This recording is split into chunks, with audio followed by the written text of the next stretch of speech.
இறங்கி நடப்போம், இறை வார்த்தையை உயிராக்கி இறைவனை வாழ்வாக்கி வாழ்வோம்.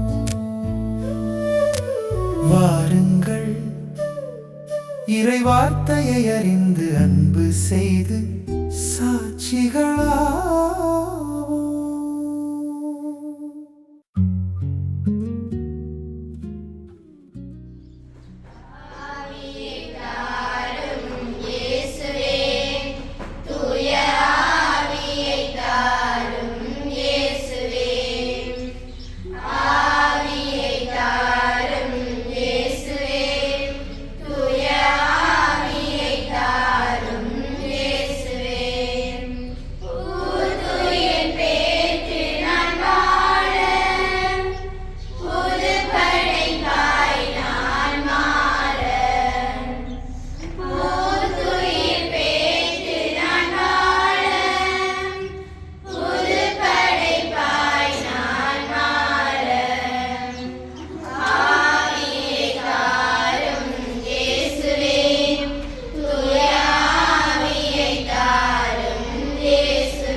தந்தை, மகன், தூய ஆவியாரின் பெயராலே ஆமேன். இயேசுவில் பிரியமான சகோதர சகோதரிகளை, மீண்டும் ஒருமுறை ஞாயிறு நோக்கி நடப்போம் என்ற வழிபாட்டின் ஊடாக உங்கள் அனைவரையும் சந்திப்பதில் மகிழ்ச்சி அடைகின்றேன். இன்றைய நாளிலே நாங்கள் அந்நியாம் திருச்சபையுடன் இணைந்து ஆண்டவர் இயேசுவினுடைய விண்ணேற்பு பெருவிழாவை பெரும் மகிழ்ச்சியுடன் கொண்டாடுகின்றோம். இன்றைய நாளிலே ஆண்டவருடைய விண்ணேற்பு எங்களுக்கு உணர்த்தி நிற்கின்ற செய்தி யாதெனில், ஆண்டவருடைய விண்ணேற்றம் வரலாற்று மனிதனாகிய அந்த ஆண்டவர் இயேசு இந்த உலகத்தில் இருந்து இறையாட்சி பணியை நிறைவு செய்து இப்பொழுது விண்ணுலகிற்கு ஏறிச்செல்கின்றார், முன்னேற்றம் அடைகின்றார். ஆகவே இந்த நற்செய்தியிலே நாங்கள் பார்ப்பது போல ஆண்டவர் இயேசு சொல்லுகிறார், எனவே நீங்கள் போய் எல்லா மக்களினத்தாரையும் சீடராக்குங்கள், தந்தை மகன் தூய ஆவியின் பெயரால் அவர்களுக்கு திருமுழுக்கு கொடுங்கள் என்று பறைசாற்றுகின்றார். ஆகவே அன்பார்ந்தவர்களே, திருமுழுக்கின் ஊடாக ஆண்டவருடைய இறைவனுடைய பிள்ளையாகிய இருக்கின்ற நாங்கள் எல்லோரும் அதே நற்செய்தியை நாங்கள் மற்றவர்களுக்கு போதிப்பவர்களாக, இன்னும் விசேடமாக அந்த நற்செய்தியை முதலாவது நாங்கள் வாழ்ந்து அந்த நற்செய்தியை வாழ்வதன் ஊடாக மற்றவர்களுக்கு போதிப்பவர்களாக மாற இந்த வழிபாட்டிலே நாங்கள் பக்தியுடன் பங்கெடுப்போம்.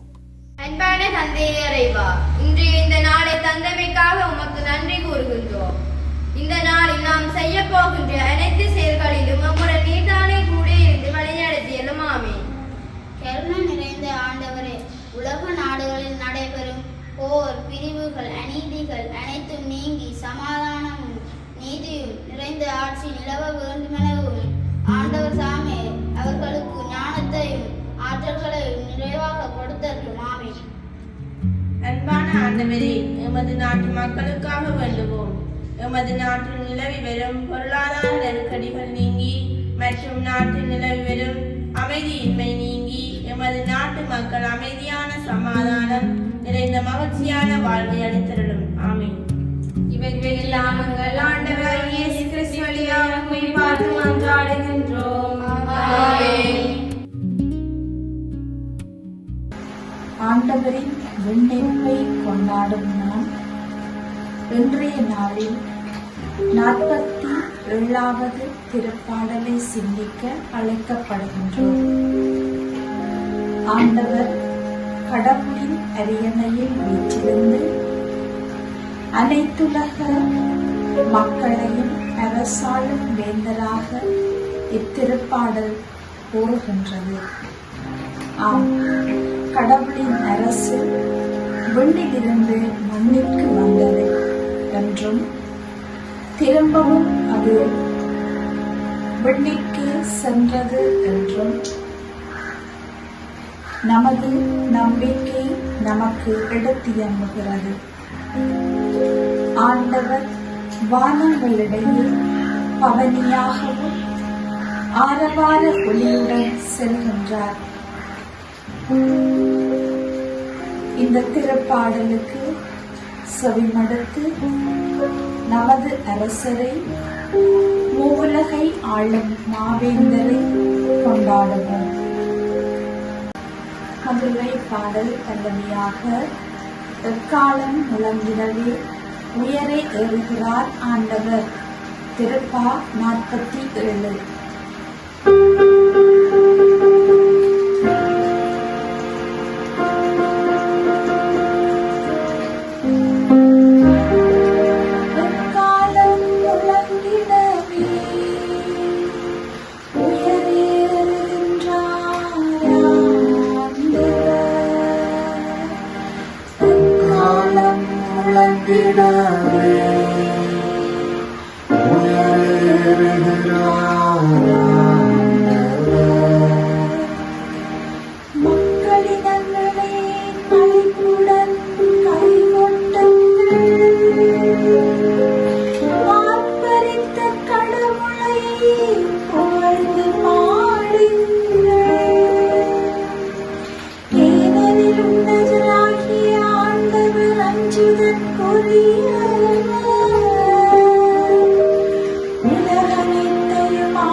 புனித மத்தேயு எழுதிய நற்செய்தியிலிருந்து வாசகம். அதிகாரம் 28, வசனங்கள் 16 தொடக்கம் 20 வரை. அக்காலத்தில் 11 சீடர்களும் இயேசு தங்களுக்கு பணித்தபடியே கலிலேயாவில் உள்ள ஒரு மலைக்கு சென்றார்கள். அங்கே அவரை கண்டு பணிந்தார்கள். சிலரோ ஐயமுற்றார்கள். இயேசு அவர்களை அணுகி, விண்ணுலகிலும் மண்ணுலகிலும் அனைத்து அதிகாரமும் எனக்கு அருளப்பட்டிருக்கிறது. எனவே நீங்கள் போய் எல்லா மக்களினத்தாரையும் சீடராக்குங்கள். தந்தை மகன் தூய ஆவியார் பெயரால் திருமுழுக்கு கொடுங்கள். நான் உங்களுக்கு கட்டளையிட்ட யாவையும் அவர்களும் கடைப்பிடிக்கும்படி கற்பியுங்கள். இதோ உலக முடிவு வரை எந்நாளும் நான் உங்களுடன் இருக்கின்றேன் என்று கூறினார். இது வாழ்வு தரும் கிறிஸ்துவின் நற்செய்தி. கிறிஸ்துவே உமக்கு புகழ். இன்று திருச்சபை ஆண்டவரின் விண்ணேற்பு திருவிழாவை மகிழ்ச்சியுடனும் நம்பிக்கையுடனும் கொண்டாடுகிறது. உயிர்த்தெழுந்த இயேசு 40 நாட்கள் தமது சீடரோடு இருந்து அவர்களின் பயத்தையும் நம்பிக்கையும் துணிவையும் அளித்தார். ஆனால் இது இயேசுவின் பிரிவு அல்ல, மாறாக சீடர்களின் புதிய வாழ்வின் தொடக்கமாகும். இயேசு 40 நாட்கள் சீடர்களோடு இருந்து அவர்களுடைய பணி வாழ்வில் ஊக்கமளித்தது மட்டுமல்லாமல் நம்பிக்கையையும் ஊட்டுகின்றார். இயேசுவின் பாடுகள், மரணம், இறப்பு, உயிர்ப்பு சீடர்களுக்கு ஒரு நம்பிக்கையை கொடுக்கின்றது. உலகெங்கும் சென்று நற்செய்தியை இறை மக்கள் எல்லோருக்கும் அறிவிக்க அவர் கட்டளையிடுகின்றார். இன்றைய நற்செய்தியில் இயேசு சீடர்களுக்கு கொடுக்கும் கட்டளை, உலகெங்கும் சென்று நற்செய்தியை பரப்புங்கள். ஆண்டவரின் முன்னேற்றத்திற்கு பின்பு சீடர்கள் இயேசுவின் பணியை மகிழ்ச்சியுடனும் நம்பிக்கையுடனும் தொடர்ந்தார்கள்.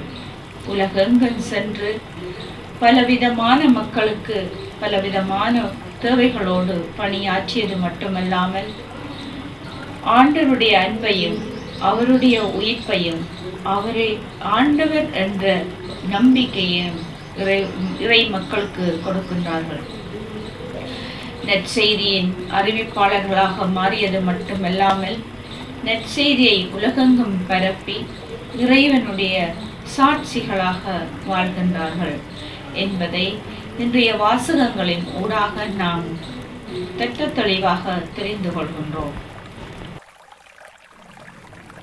ஆண்டவர் இயேசுவின் விண்ணேற்ப திருவிழாவை கொண்டாடும் இந்த நாளில் இன்றைய நற்செய்தியின் மூலமாக இறைவன் எனக்கு தரும் செய்தி யாதெனில், நான் உன்னோடு உலகம் முடியும் வரை எந்நாளும் இருக்கின்றேன் என்பதாகும்.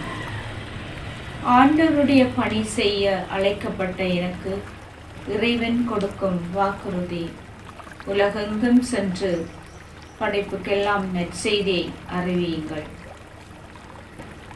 கிளரேஷிய மறைபோதக அருள் சகோதரியாக பணியாற்றும் எனக்கு இறைவனின் மறைபரப்பு பணி, இறைவனின் வார்த்தையை மற்றவர்களுக்கு எடுத்து சென்று பகிர்ந்து அன்புடனும் மகிழ்வுடனும் இறை வார்த்தையை மற்றவர்களுக்கு எடுத்துரைக்க இறைவன் என்னை அழைக்கின்றார்.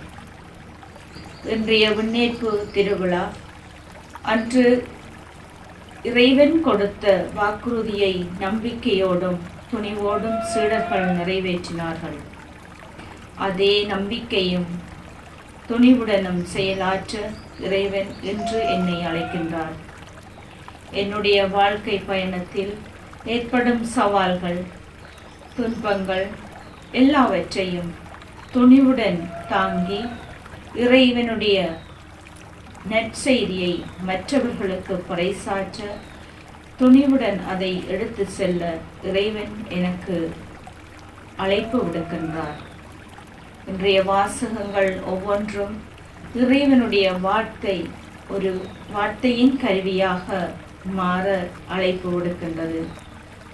அவருடைய அருளையும் ஆசீரையும் பெற்று இறைபணி புரியும் எனக்கு இறைவன் கொடுக்கும் செய்தி யாதெனில், உலகெங்கும் சென்று இறைபணியை மற்றவர்களுக்கு எடுத்துரைப்பதாகும். அவருடைய பணியை ஆர்வத்துடனும் ஆவலுடனும் மகிழ்ச்சியுடனும் செயற்பட இன்றைய வாசகங்கள் எனக்கு அழைப்பு விடுக்கின்றது. இன்று இயேசு நமக்கு தரும் செய்தி யாதெனில், அன்பு, ஒற்றுமை, சமாதானம் மற்றும் நம்பிக்கையில் வாழ அழைக்கின்றார். பயத்திலும் மனசோர்விலும் அல்லாமல் துணிவுடன் வாழ நம்மை அழைக்கின்றார். நம்முடைய வாழ்க்கையில் பல நேரங்களில் நாம் சீடர்களைப் போல வானத்தை நோக்கியவர்களாக இருக்கின்றோம். பிரச்சனைகள், நோய்கள், துன்பங்கள், குடும்ப சுமைகள், வேதனைகள் ஆகியவை நம்மை பலவீனப்படுத்துகின்றன. நம் விசுவாசம் குறையும் அந்த வேளையில் இயேசு எம்மை தேற்றி எமக்கு ஆறுதல் அளிக்கின்றார். நம்பிக்கையோடு துணிவோடு நடந்து செல்ல நமக்கு வழிகாட்டுகின்றார். உலகம் முடியும் வரை நான் உன்னோடு இருக்கின்றேன் என்ற அந்த வாக்குறுதி அவர் நமக்கு கொடுக்கின்றார். இன்றைய வாசகங்கள் நம்மை வலுவூட்டுகின்றன, வளப்படுத்துகின்றன. ஒவ்வொரு கிறிஸ்தவர்களுடைய வாழ்க்கையும் இறைவனின் செய்தி வாழ, அதை வளப்படுத்த, வாழ்ந்து காட்ட நமக்கு அழைப்பு விடுக்கின்றது. பிறரை மன்னிக்கவும், அன்பு செய்யவும், பிறருக்கு பணிபுரியவும் இறைவன் நம்மை அழைக்கின்றார். ஆண்டவருடைய விண்ணேற்பு நமக்கு ஒரு அழைப்பு மட்டுமல்ல, நம் வாழ்க்கை வார்த்தையின் செயற்பாடுகளாக மாற நமக்கு இறைவன் அழைப்பு விடுக்கின்றார். இறைவனின் அழைப்பை ஏற்றவர்களாக, இறைவனின் வாக்குறுதிக்கு ஏற்றவர்களாக அவர் நம்மோடு இருக்கின்றார் என்ற நம்பிக்கையில் நாமும் நமது நற்செய்தி பணியில் தொடருவோம்.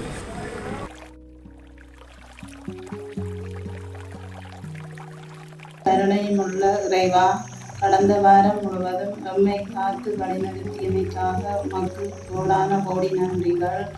இன்றைய நற்செய்தியின் வழியாக நாம் தியானித்தது போல இறைவன் நம்மை விட்டு விலகாமல் எவ்வேளையிலும் நம்மோடு இருக்கிறார் என்பதை உணர்ந்து எச்சூழ்நிலையிலும் அவரை உதறி தள்ளாமல் அவரையே பற்றி பிடித்து பாட தேவையான வரங்களை பொழிந்து எம்மை வழிநடத்தியரிடம் ஆமென்.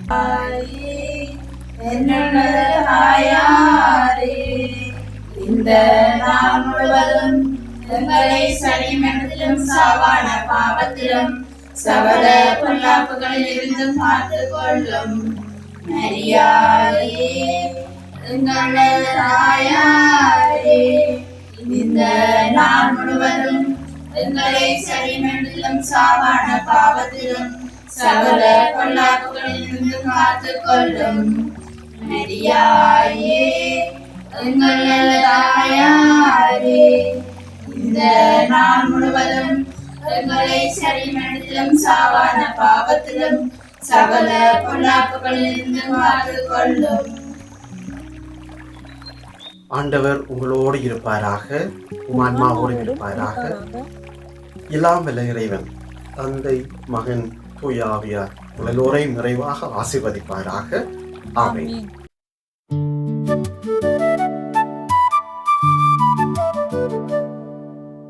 ஞாயிறு நோக்கி நடப்போம், இறை வார்த்தையை உயிராக்கி இறைவனை வாழ்வாக்கி வாழ்வோம்.